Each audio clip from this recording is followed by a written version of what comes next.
is removing a lot of the darkness that had descended upon the people from before.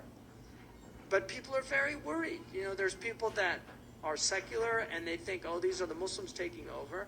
Well, they're Muslim people, but they're committed to a secular state, right?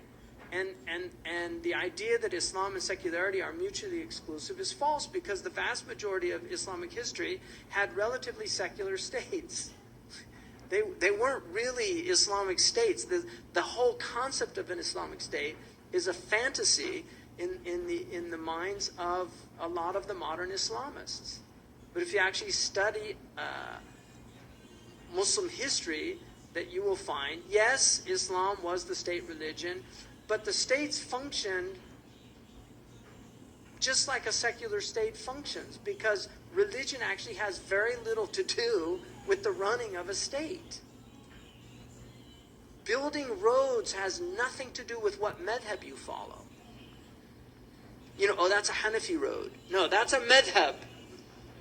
Right? The madhab means road in Arabic, but madhab is a school, is a metaphor taken from the real madhab, which is a road. No, a road is, you can build it from stone, you can build it from asphalt, you can build it from concrete, and that's just what you want is honesty, you want vetting, you want transparency. Those are secular ideals as well, right? A post office is not an Islamic concept, right? You don't need, we need Islamic stamps. Yeah, you can put the head of, like Muslims had La ilaha illallah on their coins. Okay. In America, they have kind of La ilaha illallah, tawakkalna ala Allah. That's right. I mean, that's okay. America's a secular state. It still has tawakkalna ala Allah, right? So that's okay. You can have in God we trust. It's not. You can be secular and still trust in God. It's okay, right? Municipalities are not, you know, the water doesn't, I need a Hanafi, you know, they call it Hanafiya in Arabic. I need a Hanafiya. This is a Maliki Hanafiya.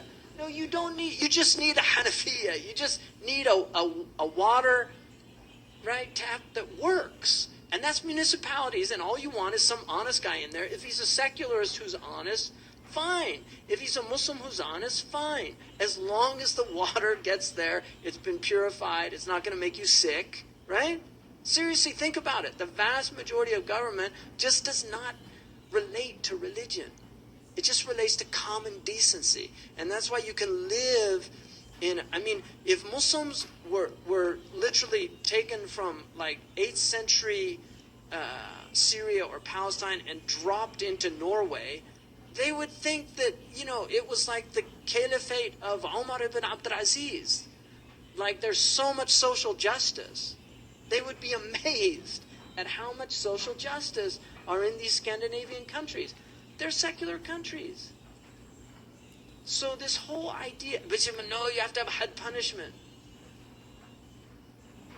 You know, this is what, so Islam is reduced to, there's 4 agreed upon had punishments, 13, there's debates about, you know, even apostasy laws, all these things, they're all debated.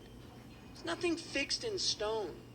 And then the Prophet ﷺ, he said, "Idra'u al-hudud mastata'tum." Avoid implementing penal punishments as much as you're able to. No, let's get these hands cut off.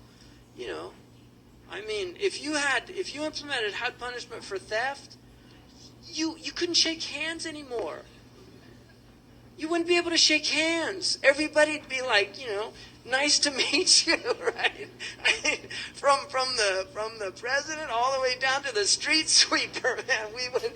Am I making this up? So, you know,